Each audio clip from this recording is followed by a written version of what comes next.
Hey there, I have two things to say before the episode. First off, if you like these episodes, if you like this show, consider going to patreon.com/Duckfeed.tv and helping to support this show and the network. Additionally, since we are wrapping up Song of Susannah, we're going to have another off season here. We're going to be talking about The Talisman and Black House. These are Stephen King and Peter Straub collabs that they've done that touch on the Dark Tower in some ways.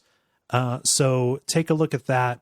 And then season 7, there are lots of books that tie in with with the old final Dark Tower book. We're going to be talking about those in the middle of things. So if you're going to get stuff queued up, I would recommend getting Everything's Eventual and Hearts in Atlantis, because those characters are going to factor in. Otherwise, though, we are continuing apace. Thank you so much for your listenership and all of your nice comments. Here we go.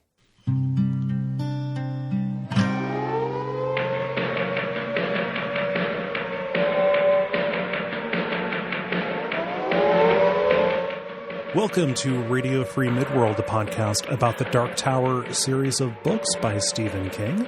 My name is Cole Ross, and today I am joined once more by Autumn Greer. Hi, Autumn. Hi, Cole. How are you today? I'm doing just fine. Thank you so much for sticking with me on this book. I really enjoy having you here.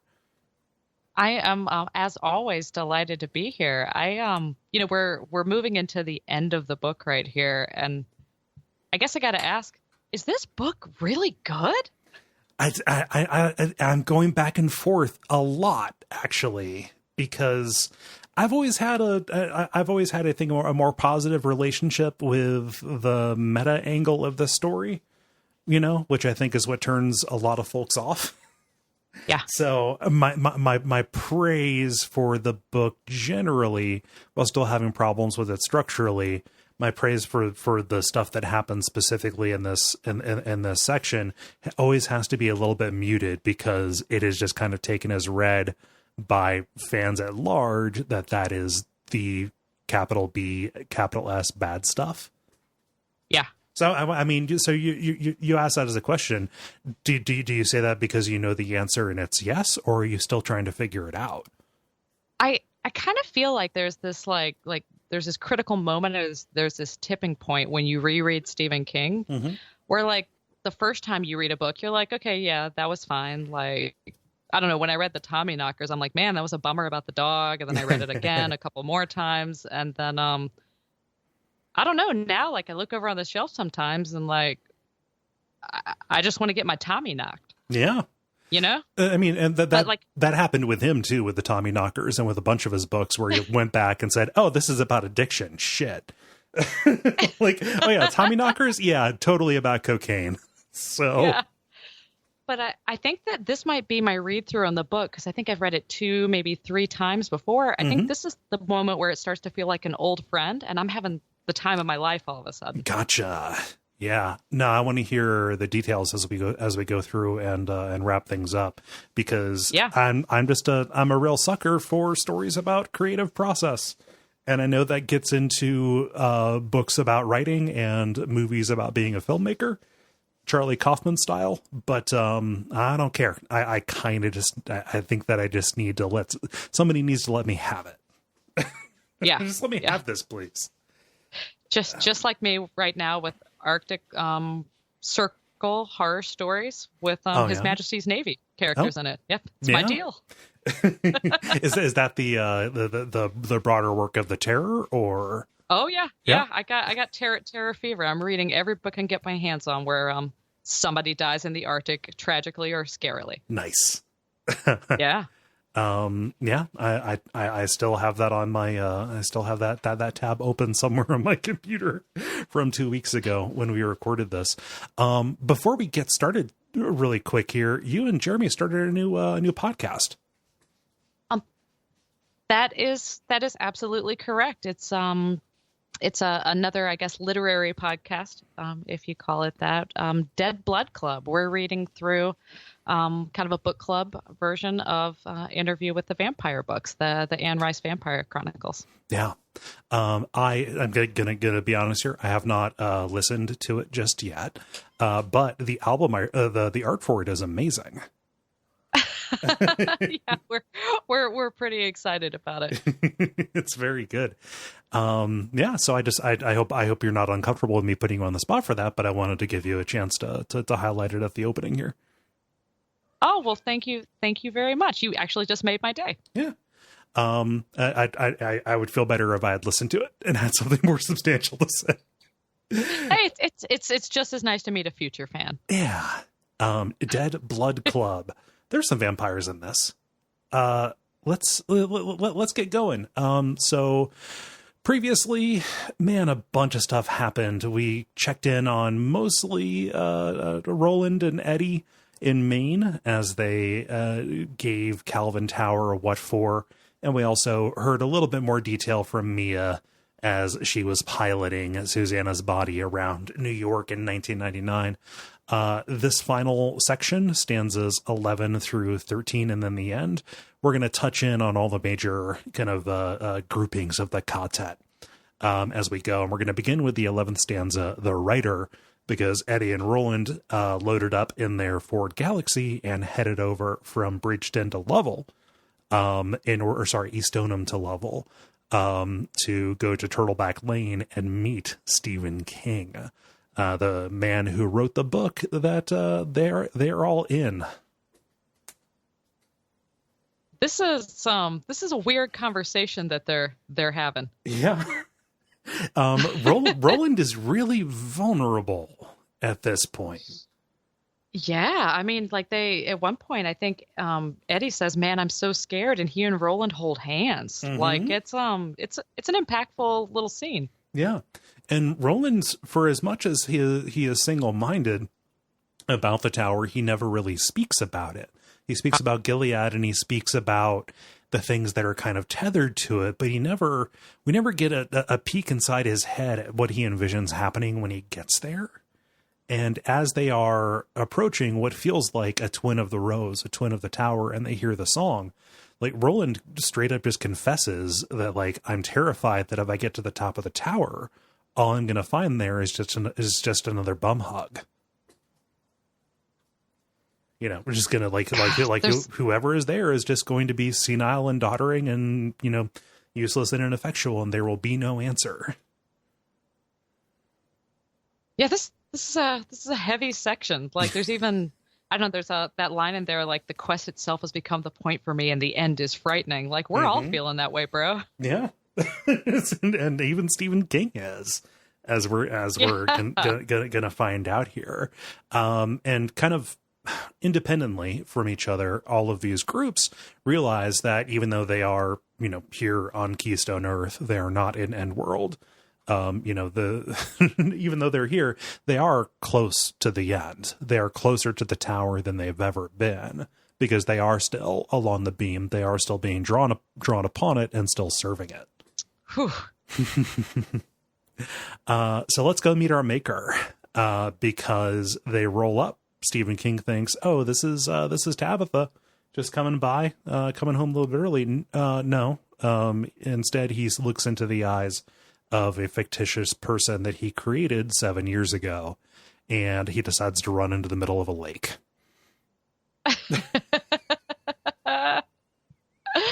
Did you find that when Stephen King was writing himself, as we're going through these scenes, that he sounded a little bit like Tom Cullen from The Stand? A little bit, specifically when he starts getting hypnotized and he regresses. Yeah. You know, for as much as he you know, an uncharitable summary of what's happening here is that Stephen King has written himself as a god in his work. For as much as that may on the surface be the case, he is also writing himself as an incredibly pitiable, and diminished figure. Yeah. It's like grown up Opie from the Andy Griffith Show, and instead of it being Ron Howard, it's real Opie, but he has problems. Yes. It's an even opier opie. You know, and, you know, once they take him in and get him, you know, once he comes to, once he becomes unfainted and they change him into some wet clothes, there's a kind of gormless wonder with which he regards, you know, Roland's presence specifically. He doesn't recognize Eddie because he hasn't ridden Eddie yet. This is 1977. It's 9 years before that takes place, you know? But yeah. he is very credulous. And at one point, a couple of times he says, "Oh, this is like a thing from one of my stories," you know, in like as a kind of triple double meta joke where, you know, about people who say, "Oh, this is like something from a Stephen King story." Now he is saying it about himself. And also it is literally and figuratively true at the same time. Yeah. So, and he does though. It just reminds me, like, he's at any moment, like after he says laws, yes, he's going to say MOON. That spells author insertion. Like, you know, I think it was maybe while Stephen King was passed out, they're talking about their basic, I guess their plan to form a super PAC and control the world. Yeah, it's kind of in the lead up to this because, you know, Eddie, in talking to specifically Deep No, because Tower, you know, you're not going to give Tower any useful information. He's not going to do anything with it. He talks about, oh, you know, make sure you invest in Microsoft, et cetera, et cetera. Part of this design, part of why getting a hold of the Rose was so important and setting up the tech corporation was so important is there needs to be, you know, in the future and throughout the worlds across all the levels, there needs to be a foil for the Sombra Corporation, for North Central Positronics. And Tech Corporation, you know, with this 22-year lead up is going to become that. You know, in book 7, we eventually see that, like, yeah, pretty much our entire goal is A, to protect the Rose, but also to outmaneuver Sombra wherever we can. Something about this just terrifies me. Like, I've never seen a corporation that was wholly benevolent and good. Yeah. Well, they're headed by Moses Carver, who's really into the God bomb stuff. I have trouble with that theology, oddly. just a little bit. Yeah. Yep. So what do you think of just kind of this feeling out that Eddie specifically does with King to kind of confirm a truth that he's known, that he is fictitious? They're definitely not probably the questions I would have picked. I probably would have, you know, after I just held hands with Roland and talked about the universe, I probably would have gotten a little more metaphysical. But he just starts asking him like little details, like he asked him where Co-op City is, and oh gosh, I don't even remember what I highlighted it, but I don't even remember what Stephen King said, or Stephen of Bridgeton, as they call him several times. Yep. I love that they're in Bridgeton because that is the town where the Mist takes place. I just have a very soft spot for the Mist. In fact, they even talk about how like the grocery store and the pharmacy are just unusually spacious at one point because they stop over there. It's kind of a blink and you'll miss it kind of thing. But yeah, totally. Bridgeton is the mist town, so they're like just across the lake from the. What, Project Arrowhead, I think is what it is, that causes the tear. See, you're at your house trying to get misted, and I'm over here trying to get my Tommy knocked. Yeah. I need to watch that movie again. I need to get the I need to watch the black and white version of it. That's on the Blu-ray. Yeah. Ooh, you got a weekend planned. Yeah. It's a good movie. But yeah, just, you know, Eddie's trying to fill this out, and basically King is, you know, instead of talking about the substance, he's more bringing up little trivia about the story and, you know, just talking about the structure more than anything, saying like, oh, here's the interesting thing about this book. You know, it's a flashback within a flashback within a flashback. It's nested and it goes backward, which is of interest to some, but it is particularly of extremely little interest to somebody who lived it forward. Yeah. What do they call it in medias res? Like like the Odyssey. This is Yes. epic. Yeah. But just kind of like, all right, yeah, this is all a bunch of esoterica, but I lived it. I know. And then King makes a staggering realization that it exposes a broader conspiracy. At one point, he did a bunch of mescaline, ... And he didn't fuck an oracle. Instead, what he did was he outlined the entire series and then proceeded to lose it off of the back of his motorcycle. Damn, that's a metaphor on its own. Yeah. In reality, that was probably stolen. Because the forces of the Red, the forces of the Crimson King are very interested in making sure that this story is not written.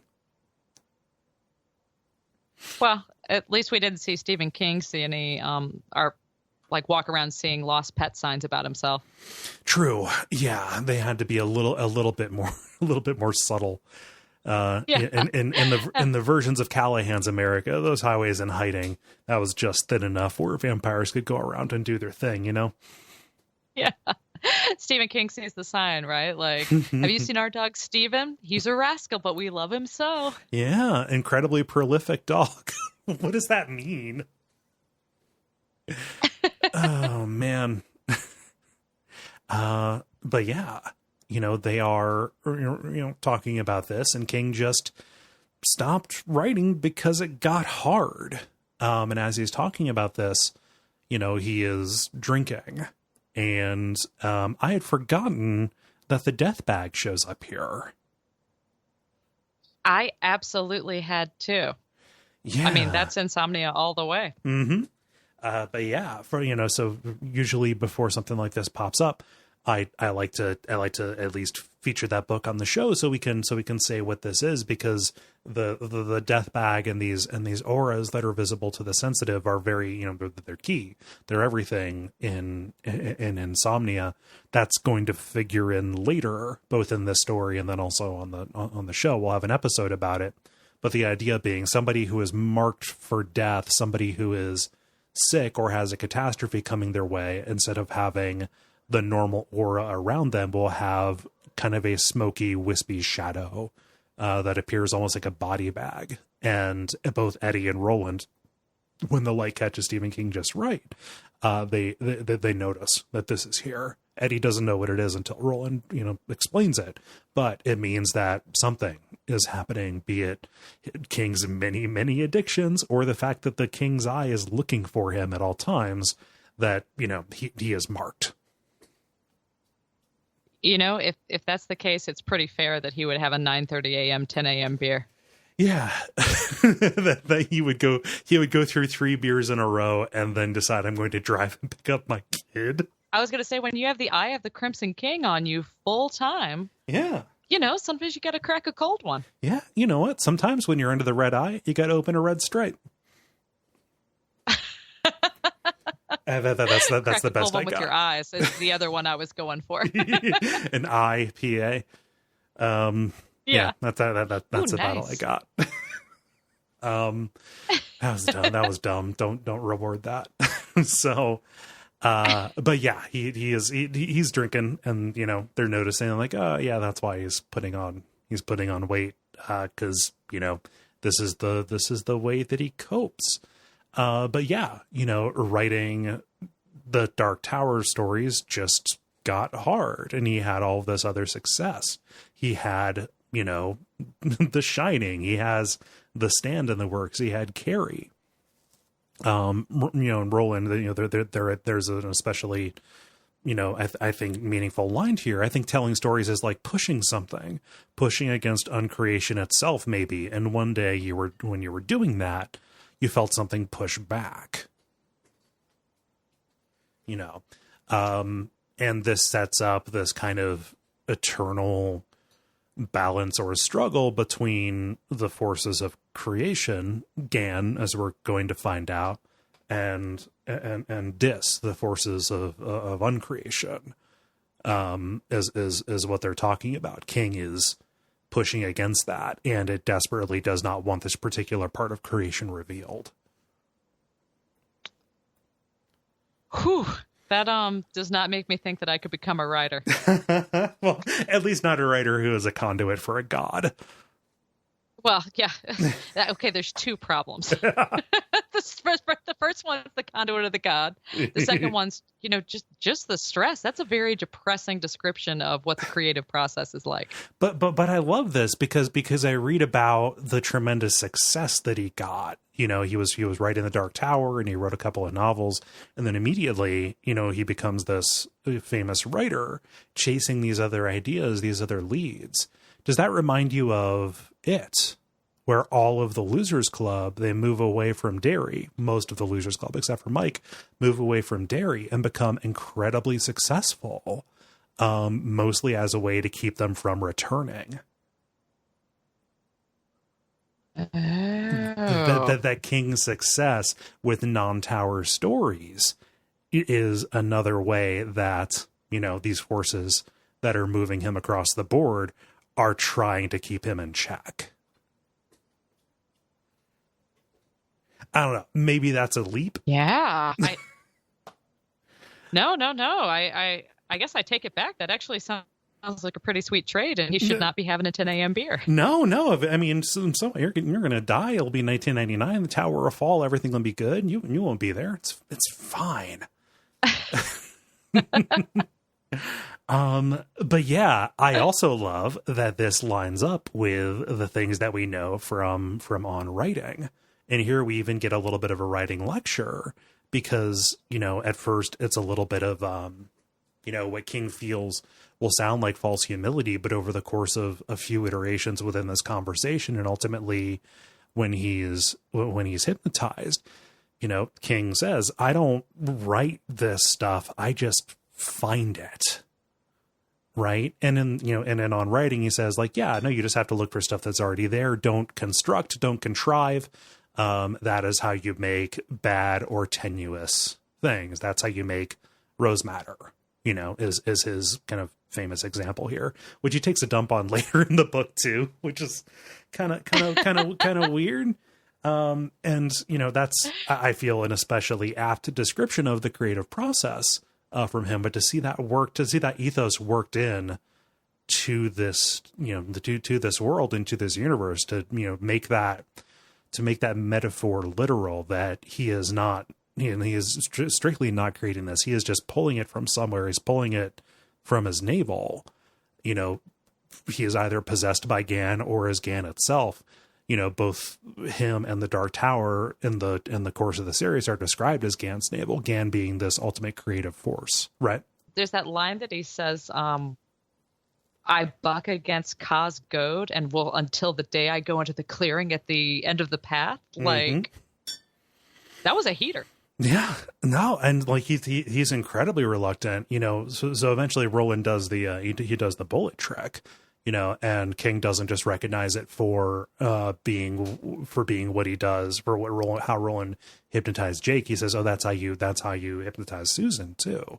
King didn't write that yet. But he goes down, and this is where he regresses, and King, Roland asks him, like, why did you stop at the Western Sea?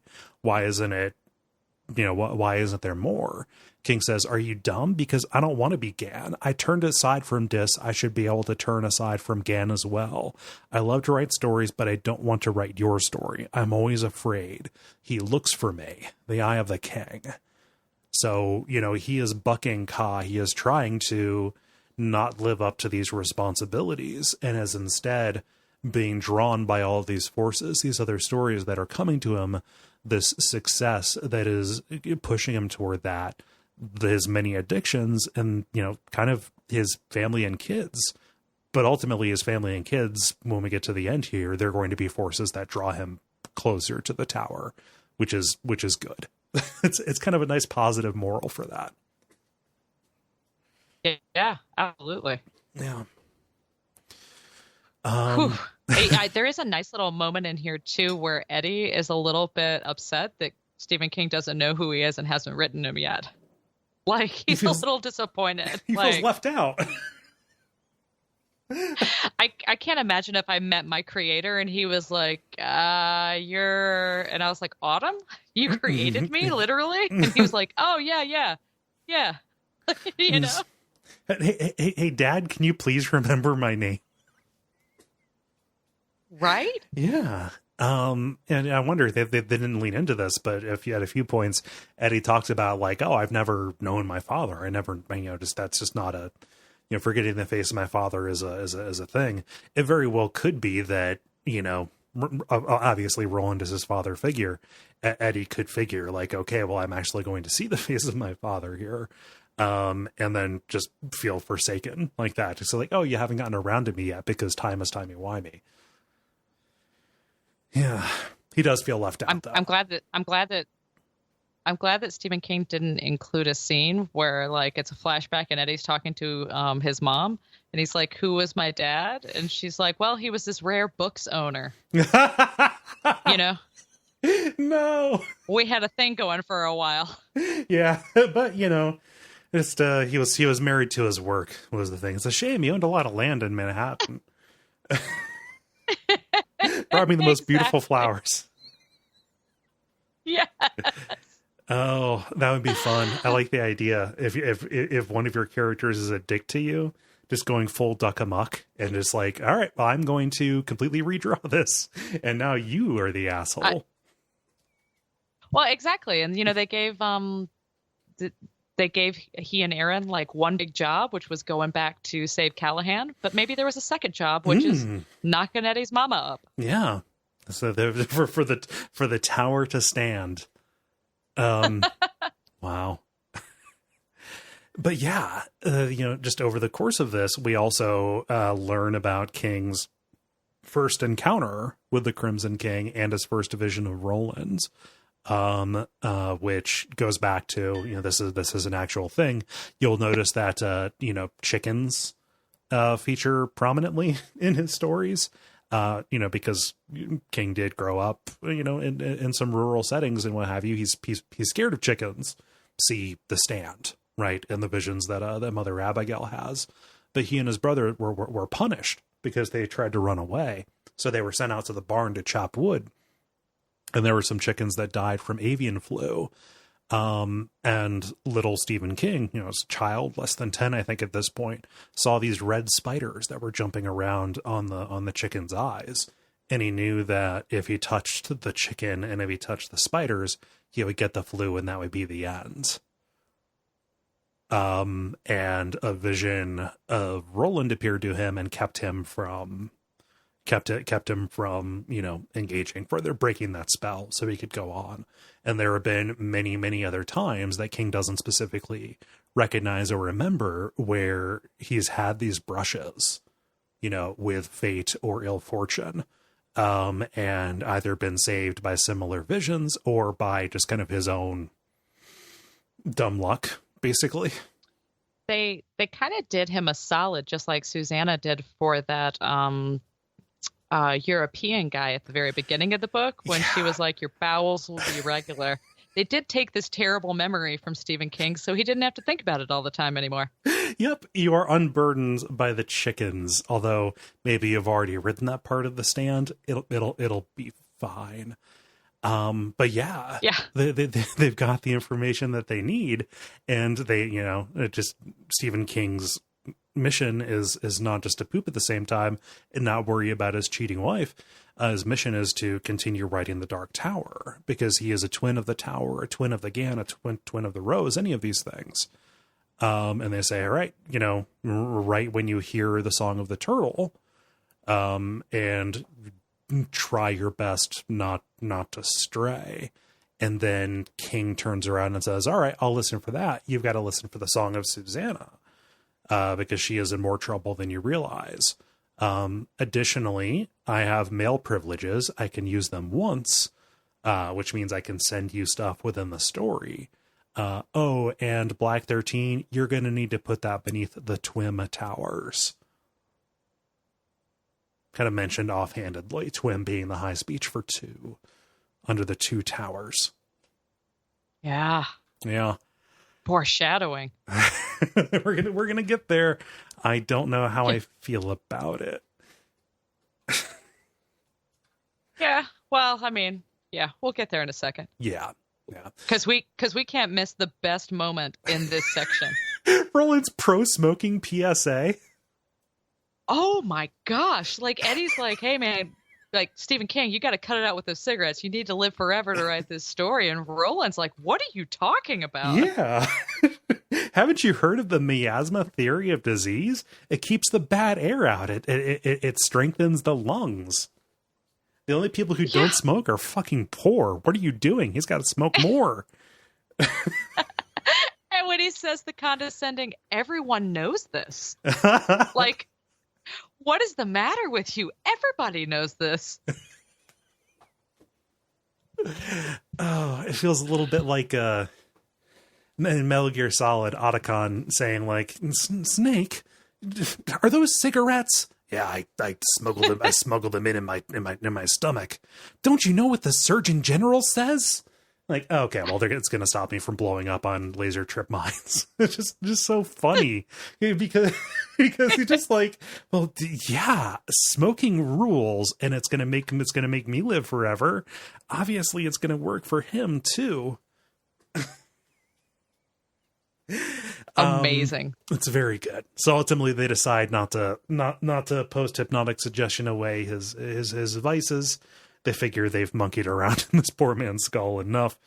He's already got a lot going on. And so they leave, and 10 minutes later King wakes up refreshed. He's got no memory. Gets a little bit of inspiration, and he writes onto a note, and then eats it, and then goes to pick up his kid. I love the idea that he is eating it, and that's how he's exercising his male privileges. Like he's Janet from The Good Place. I found it in my mouth. I love it too. I hadn't thought about it like that, and that's perfect. It shows up later. So that has to be how it works. Any final thoughts on that chapter? Because it's really dense. There's a lot of stuff going on there. No, it was good. You know, it takes a lot of chops to insert a Deus Ex Machina and make the Deus yourself. Yes. I don't think I've seen that done anywhere else. How did that land for you reading it contemporaneously? Because I think by the time I read this, I kind of knew that he factored in to the end, because I knew specifically about his car accident and him wanting to crank stuff out. And that has obviously changed the nature of this back half.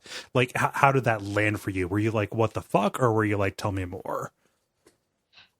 You know, I think at the time I was a little bit upset about or I didn't particularly enjoy the, I guess, fan servicey type of references. Like, you love it when you see it in the Avengers movies in the Marvel universe. Like, yeah. Oh, did you see that reference to so-and-so? But I mean, saying that he was instructed to tie all of his works together into this work and everything, I'm like, okay, sure, we get it. Like, way to back-explain it. Like, yeah, I can see that, and that I can definitely understand arriving at that. I don't know. Maybe it's because this is among some of the first Stephen King that I read, basically on writing The Stand, and then this. It didn't particularly stick out for me in my own personal journey with the works, along with my aforementioned let's say enhanced tolerance for meta stuff. But I think there might be like that tipping point that I mentioned earlier, because I had probably read the first 4 books 15, 20 times a piece by the time 6 and 7 came out. Mm-hmm. So you're kind of predisposed at that point to not like anything, because, you know, you just did your reread with your 4 old friends, you know, leading up to it. And then you're like, well, this is new and different. I hate it. Yeah, this old stuff is good. It is good in a way that I'm familiar with. Mm-hmm. You know, but now that switch is flipped, and I'm on my Grease slide right down to the end. I can't wait to read 7. I like 7 quite a bit when they get back into the journeying side of it. The White Lands of Empathica. Come on.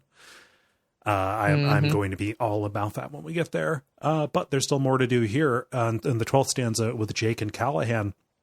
Our good friends not appearing for for 10 stanzas. Yeah. They just get their kind of forget about him. you do. You spend a lot of time with Mia, and it's like, all right, you get one chapter and half of it is talking about how you know you're going to die.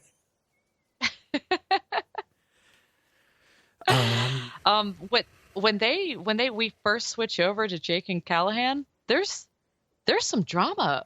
Oi gets hit by a car. Just about. Yeah. Or does he get hit by the car? I forget. I know that Jake loses his fucking mind. I thought he was crying or whimpering or something, and Jake rushed over to him and he was on the ground. But so it might have been a near miss and he was just scared, but Jake goes full John Wick. Oh yeah, no, he pulls the cabbie out and then draws his Ruger on him. Again, and he's good. Like he's like 11. Yeah. Still, right? Like 11 or 12. That. You know, it gets a little swimmy at that point what he is, but he's definitely not a teenager yet. You know, here's this little kid pulling a gun on you. You know, and yes, he is protecting not just his pet, but his best friend, a member of his quartet. But he looks at his best friend and a member of his quartet about to be hit by a car when he absolutely remembers in graphic and vivid detail seeing himself and feeling himself being hit by a car, you know, when Jack Mort pushed him in front of Jack Andolini's town car, right? Like, yeah, you know, it's kind of like, hey, do you know how much it sucks to be hit by a car? Because I do, and you absolutely deserve to be shot for this if you don't apologize. I think my man Jake has spent a little too much time in the wild, wild west of Midworld. He's gone feral. Yeah. This is like Deadwood Midworld, the movie. Yep. And Callahan, he is splitting time between trying to defuse this situation and also trying to keep himself together in New York, where he had hoped he'd always hoped he would go back to it, but he was not ready for future New York, or also just a reminder that this place, in his words, is a fucking madhouse.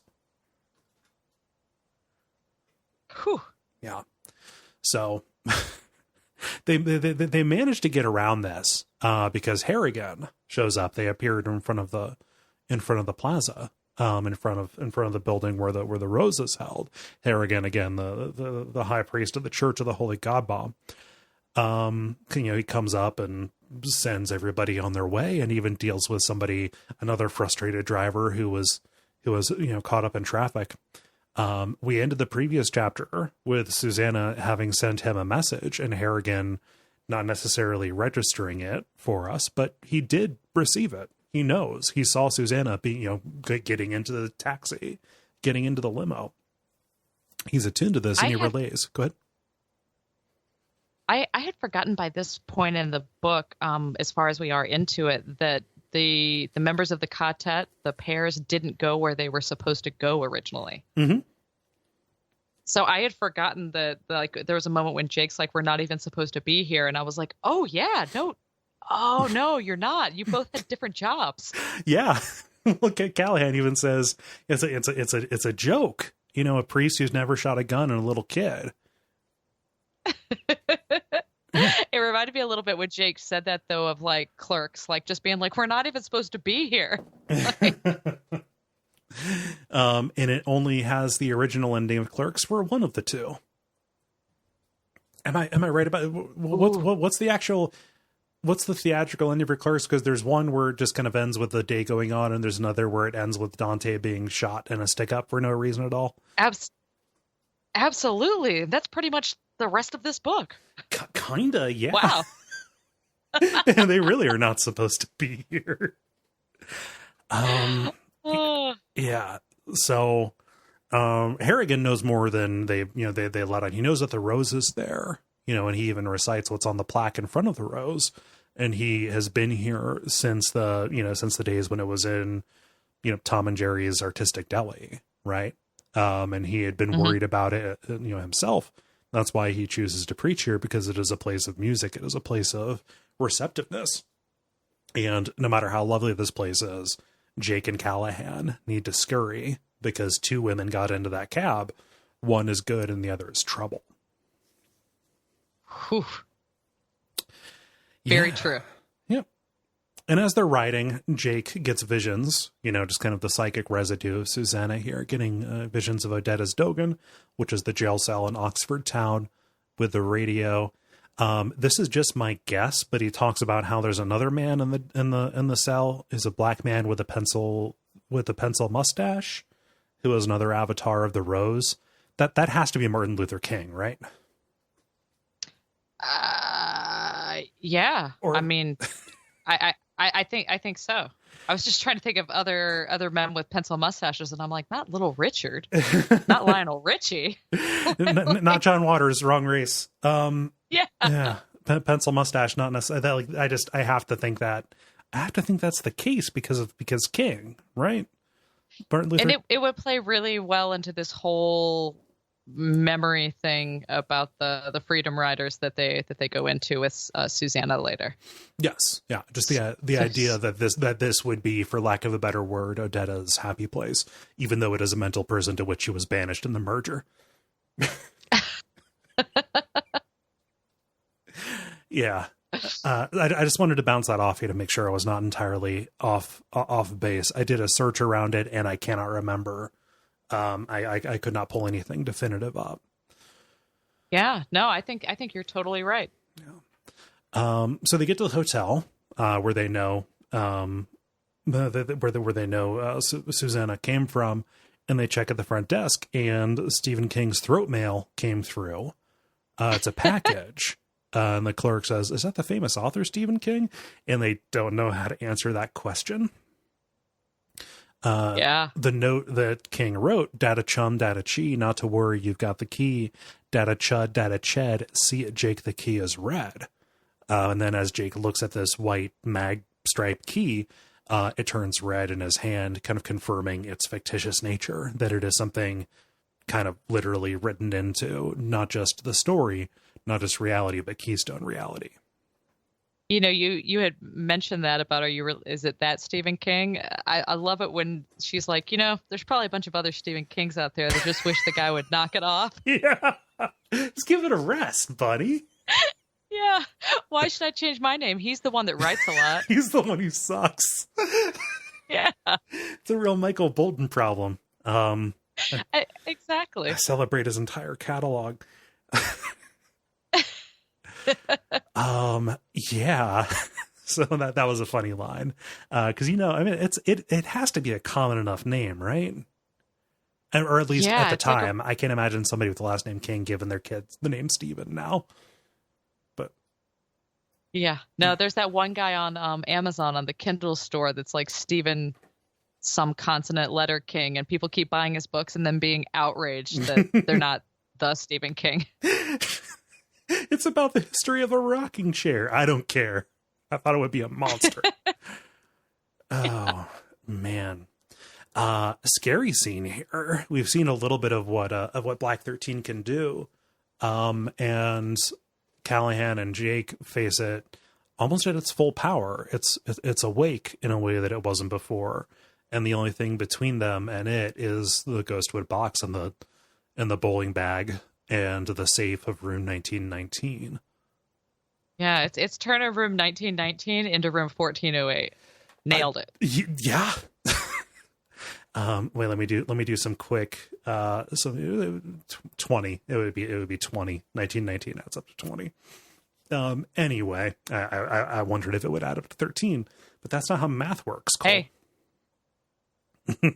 but 3 of the numbers in there are involved in September 11th, which we're about to find out that Stephen King did. I don't know. I don't know. I am so confused. Hey, if Stephen King has the power of GAN, he did 9/11. Yeah. That's how it works. It was an inside job. Oof. But yeah, Callahan almost loses his will. He is tempted to cut Jake's throat and then jump out the window. But Jake, without ever hearing of any of these things before, quiets Black 13 with a prayer to the White and to GAN.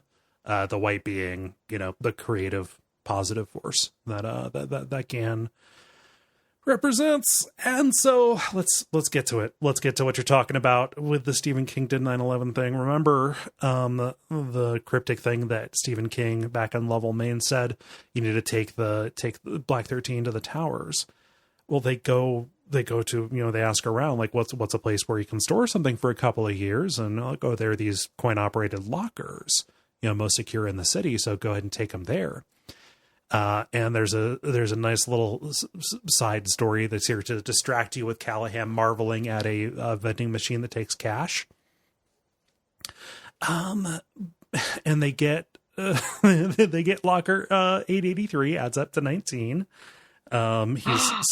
He's sickened by the North Central Positronics placard on it, and when they leave, camera pulls out and looks up.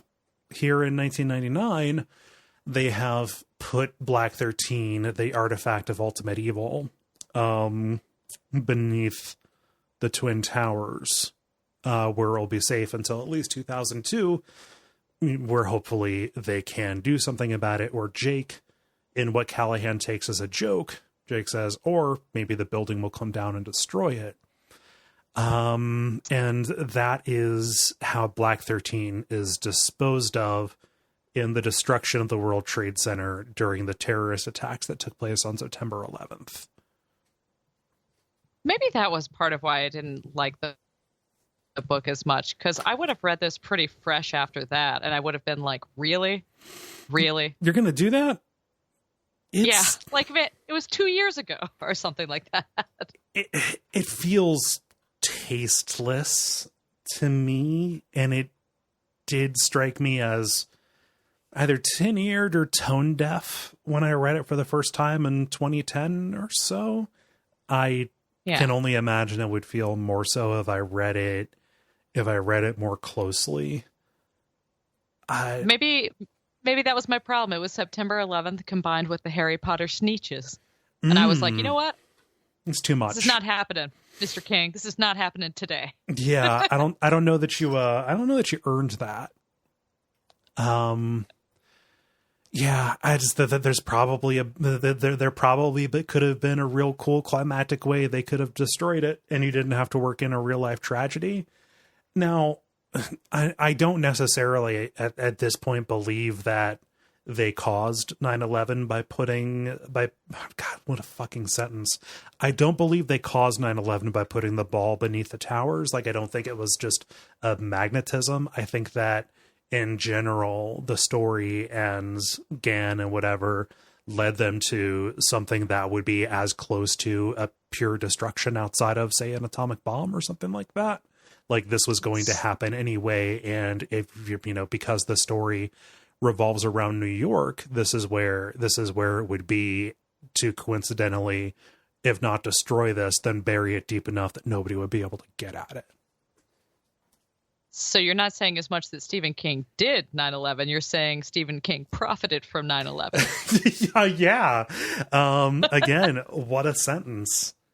That's the most charitable read that I can put on it.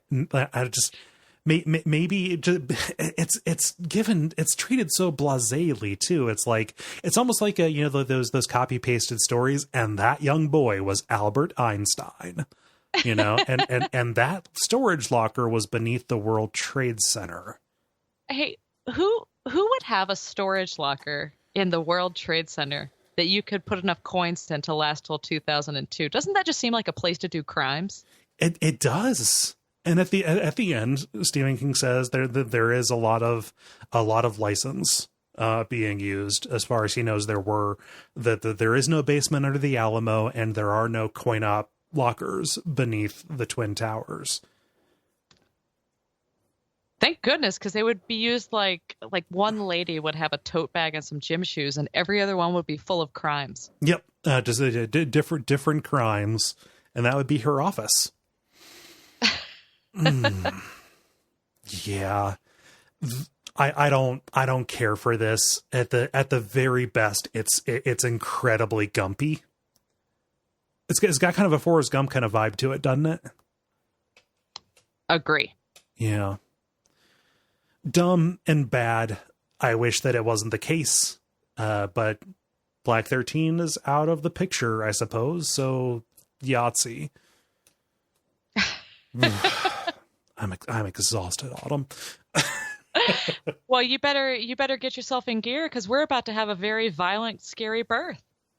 Yes, we are. Jake and Callahan, they're going to get there too late, but their destination is the Dixie Pig, where Susannah Mio has parked her rig. And they're sure that they're not going to leave the place alive. They both kind of know it. Callahan even gives Jake the last rites, even though he heard Jake doing some weird prayers to something called Gan before.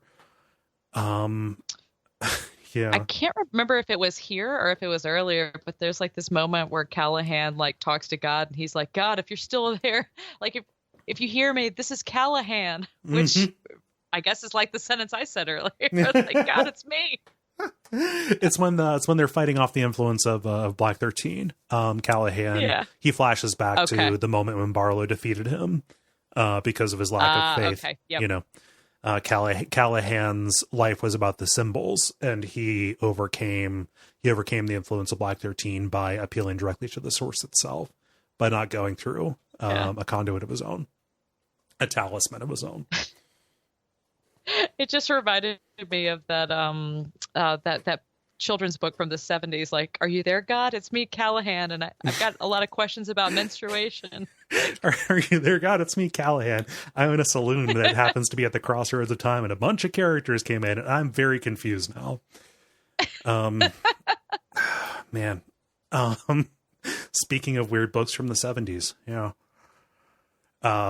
but they've got a chance, Autumn. They've got a chance, because what does Oi find? What does Oi bring to them? But the Sculpida. Sculpida! Yep, our little friend, the turtle. And so they're like, all right, this is no longer a suicide mission. It may be, this could be of use to us. Jake hands Callahan the Ruger, says, have you ever shot anything before? And Callahan says, no. Jake takes out the Arizas, the plates, and he's only thrown them once before. And Jake gives Callahan some lessons, oil go in between them, and they will shoot and they will move, and they will shoot and they will move, and they will see how it works out. And there's good. Oh, I was going to just say about the Arizas, with the exception of two ladies that weren't that great at it, like, everybody seems to be really good with the Arizas. Maybe you and I would be good at it. I think so. We've never tried. Maybe it's like a Frisbee that kills people. I am preternaturally bad at throwing Frisbees, Autumn. Oh, I'm so bad at it too. Just they immediately either swing way off to the right, or it takes just a dive and then rolls on the ground like I was bowling. I shut my eyes when I catch it too, which is why my catch rate's about 70%. Yeah, I shut my eyes. I can never do a one-handed catch. I always do the I always do like the clapboard, like the two hands, like try to get it between the two. I did not excel at sports. Yeah. Thank goodness for health class. The only thing that I could take a test in and get a passing grade in PE, since we had a skill grade. Yep. This is how you brush your teeth. That's an A. Cool. Like, health class is just it's a way for the state to show you pictures of syphilis chancres, and then you get an A. I went to like a little non-religious private school for nerds, and they told us all about venereal diseases. We saw lots of pictures. Yeah, they're happy to tell you that part of it. Yep. No. Yeah. We saw videos of birth and stuff like that. It was real. Yeah, it was real bad. Also, a lot of lies. Just bunches of lies about sex and drugs. I think they told us that the state told us. Yeah. Thanks, Ohio. Thanks. So this is where Jake and Callahan's story for this book ends. The next book is going to pick up with that. But we're going to go to the 13th stanza, How Mia, How Mother. And this bus is kind of driving itself a little bit. We have something that amounts to a final confrontation between Susannah and Mia. but this book is going to end with that baby being born. The Dogen's in a bad way. Susannah is noticing, sparks flying from the board. She's noticing cracks in the floor. All kinds of things are bad because the meters are maxing out. She can no longer avoid cranking the labor force dial up. But on the way to the Dixie Pig, they pass a busker who is playing Man of Constant Sorrow, a song that in the series is associated with her performance for the Calla. For me, I cannot uncouple that from Oh Brother, Where Art Thou? Agree. Yes. Just for forever, that song is just mixed up with that movie. But Susannah is incredibly nostalgic for it. She learned that song, back in her day, back in the civil rights. And she goes basically through her own unfound door, to the land of memory where it is always now, and basically drags Mia through there, hearing the people that she was with in Mississippi doing voter registration, hearing the boys and the girls singing it, when they're arrested. And this ultimately segues into fond memories of Susannah's mother, of Odetta's mother too. I'm going to give her credit. And just kind of the positive, helpful influence that she was. And this breaks Mia. What do you think about Mia's way too late epiphany in this regard? I think that in hindsight, that's the only way they could have gotten to her is through the mother angle. If that's all that she is, like she saw a cute little kid named Michael, but these tender moments of motherhood, I think having her see those through somebody else's memories is the only thing that would have shown her. Yeah. This is not something that I really picked up on the first go through. I don't know, maybe because I wasn't attuned to it. It feels obvious in hindsight, but again, this is, Dark Tower is a series about obsessions. This is the obsession being revealed as incomplete, just like Mia is. They had been calling her, she is Mia, daughter of none, right? And, that can be a description for this incorporeal being who is not necessarily human, who is artificial, in a pretty profound way. She is incomplete. Her obsession is incomplete because being a mother is not all it is to be human. What she wants and what she realizes she can never have is to, be a daughter in addition to being a mother. Right. And this sense of overwhelm, this idea that she was chasing the wrong tower, that she was eating that bitter meal, causes enough of a weakness for Susannah to at least save Jake's life by taking over and dropping the turtle. Man, we got a lot of Deus Ex Machinas, huh? We got turtles. We got throat mail. Turtles. We got throat mail. Sunday.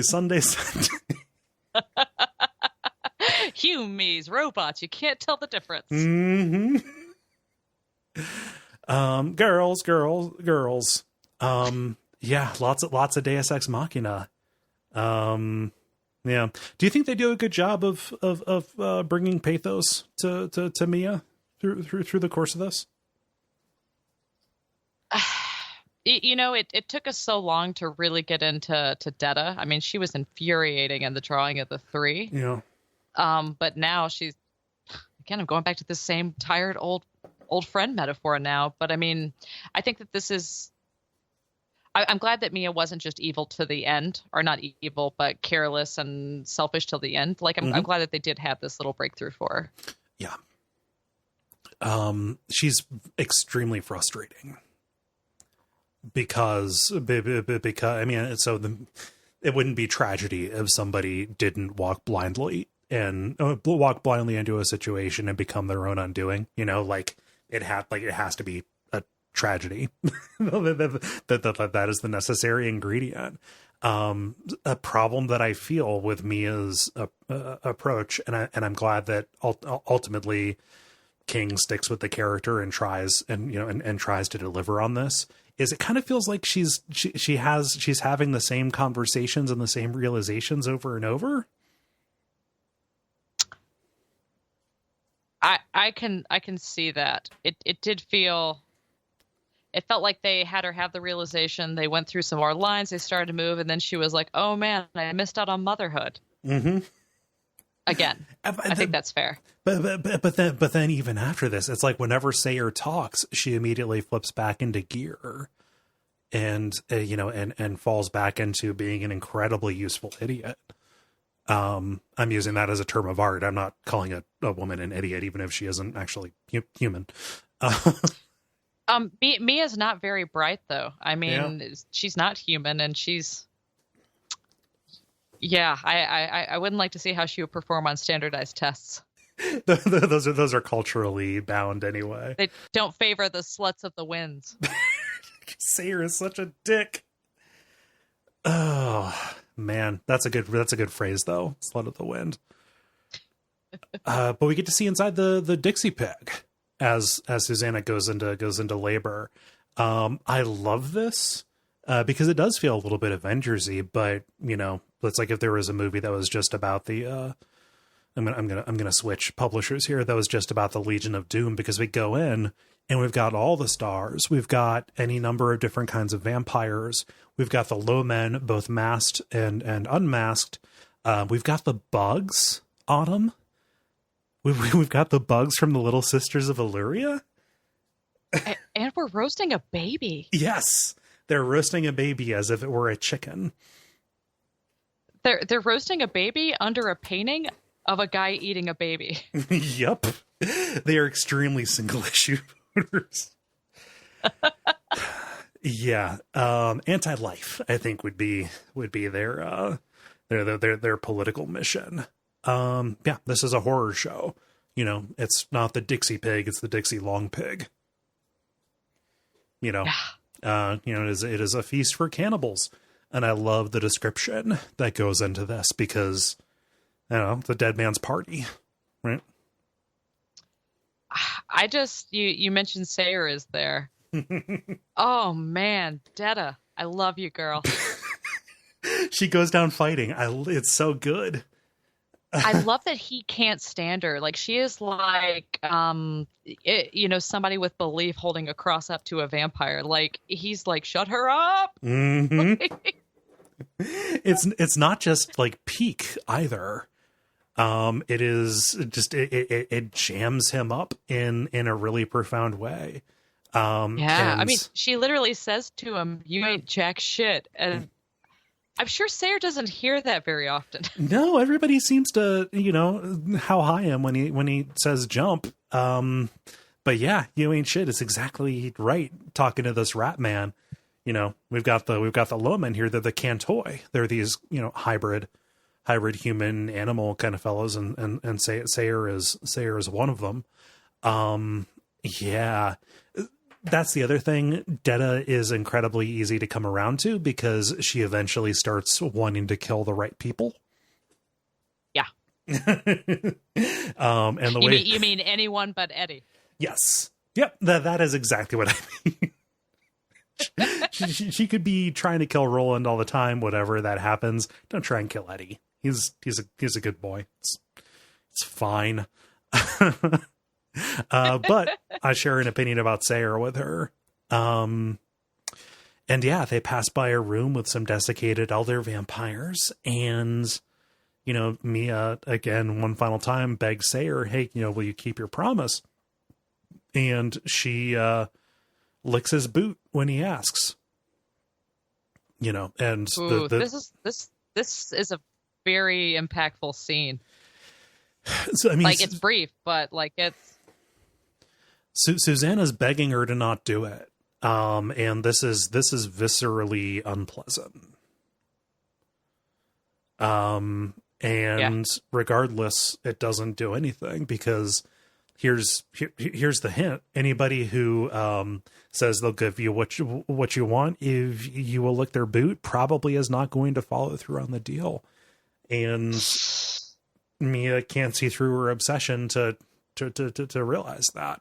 And so she demeans herself as they're ultimately carted through the back halls of the pig to the door to Fedek.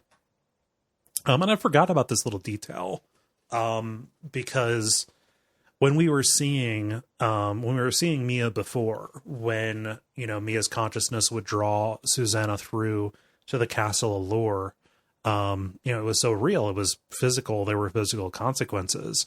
Mia had a Dogen too. Mia could also create by seeing. The castle allure, it exists, but the one that they went to was not specifically the one. It was her Dogen. And Mia has kind of always been here in this room, bearing the child as Mia's body has been faxing it over, and possessing Susannah kind of right up until the point where they come through the door back to the Endworld, and, you know, put Susannah onto the table next to her. I think we gotta both admit here, Mia's Dogen is cooler. Yes. Like, Kwanzaa huts seem neat. I think it'd be fun to have one on some property, but I don't know. Like, I drive by Kwanzaa huts. There are lots of them out here in rural Ohio. Most of them are like rusty and shitty, and, you know, Susannah doesn't necessarily know a lot about technology, so there's a lot of stuff to get. You know, there's a skeleton in the corner of hers, which might be cool, but, you know, you want to have that, like, I think in a glass case that you can cover with a curtain. Yeah. Mia's Dogen is much cooler. Yeah. I would agree. Yeah. I mean, it's number one, it's a castle. Number two, crevice of fire in front of it. You know, it's just cool. Yeah. And I do love the idea that she's been here all of this time. Like, that does have, I think he mentioned that Gormenghast, like, this was going to be his epic, kind of like that. Like, it does have that kind of feel. Like, yes. It's just this old, decaying Gothic castle, you know? Mm-hmm. Yeah, that is a good reveal, and for as many times as I've read this and listened to it, I always forget that, because I think in my head I'm casting forward to Castle Discordia and what we find there. I think I did the same thing in memory, because I definitely didn't call that out in my head until you brought it up in this podcast. So totally agree. Thanks for dropping some wisdom. Yeah. So the birth is going to happen. They're putting Susannah on this table. They, you know, in the ARC-16 experimental station where they ruined the kids. They put a helmet on, and the helmet asks for Susannah's name. She says, "Fuck you." And I feel bad for laughing at this joke, because it is literally just the pie in the face of humor. But she says, "Fuck you," and the helmet fires back, "Fuck you does not register as a valid name for a non-Asian." I understand that as a problematic joke, but it's also really funny to me. Yeah. I don't know. It's like the kid from It, right? Richie. Yeah. That's a modern Ricky Tozier type joke. Yep. Oh man, did you see the trailer for the new It? Oh yeah, that looks like a bop, huh? Oh, that looks really good. They chose one of my favorite scenes from the book for it too. The dinner with the old lady. You know, I think casting is, I see why they give awards for it. I mean, casting is definitely one of the skills that I don't always think about, like, because I don't know, the actors sometimes are so obvious and perfect that you're like, it couldn't have been anyone else. Yeah. But casting's definitely an art. Mm-hmm. And absolutely. I forget the actress. The only one that I can name off the top of my head, because I think it's an inspired choice, is Bill Hader as Richie. Yeah. Yeah. Regardless. Can't wait. I'm so excited for it. Anyway, though, they put this helmet on, and this does the remainder of the transfer as they both go through the labor. And it's ultimately born, you know, to the final line, the screams of their birth that ultimately forms the Song of Susannah. And on the wings of that song, Mordred Deshane, son of Roland, and one other, oh, can you say Discordia, came into the world. And Mordred is not just a comin', and Mordred is not just a hungry. Mordred, it is a here, and Mordred is a hungry. Whew. Yeah. Whew. Book 7. Please, soon. We have a coda where Stephen King fictionalizes 22 years of his life. We've talked about The Stand a lot already, but this also just reminds me of Franny's Diary. It does. He has the exact same tone as a 22-year-old girl. the same asides and the same, bad jokes. Like, I don't know. I've very rarely kept a diary in my life, but I've never written to myself, I presume. Well, how about that? Yeah. Or you don't spell says, S-A-Y-S, as S-E-Z? No, not unless I'm transcribing Prince lyrics.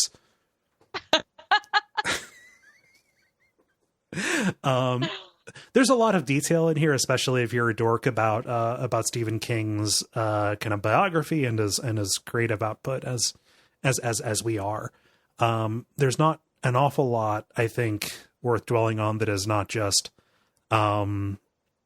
fan service kind of stuff, talking about these other works, talking about just where different things fit in. Like when he sat down to try to write The Wastelands, he got frustrated, so he wrote Rose Madder instead, but figured, hey, that might also just kind of fit in the world. Like, what if she goes there and finds Roland?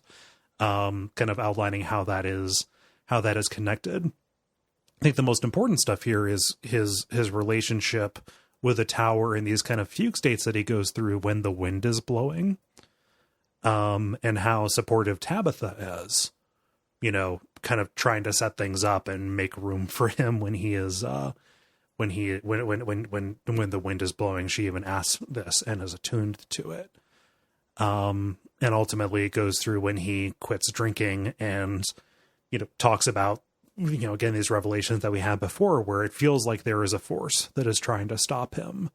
But there are also forces that are urging him along. There are, purely autobiographical sections where he talks about people frustrated with the ending of The Wastelands, and talking about, like, would they believe that I didn't know how that was going to end? Would they believe that I don't know how the Dark Tower is going to end? All of that kind of stuff. A lot of this can feel like apologia or apologia, however you pronounce that. I apologize. Fictionalizing your own creative output. And I think that's up to every individual person. For me, I really dig this because as the Dark Tower becomes about a person reflecting on their creative work throughout their life and becomes a conversation with yourself about what ultimately is just creative intuition, but trying to manifest it, as these other ideas and these metaphors to explain that intuition. I am very susceptible to that idea and those ideas. So there's an uncharitable read and a charitable read. I am on the charitable side.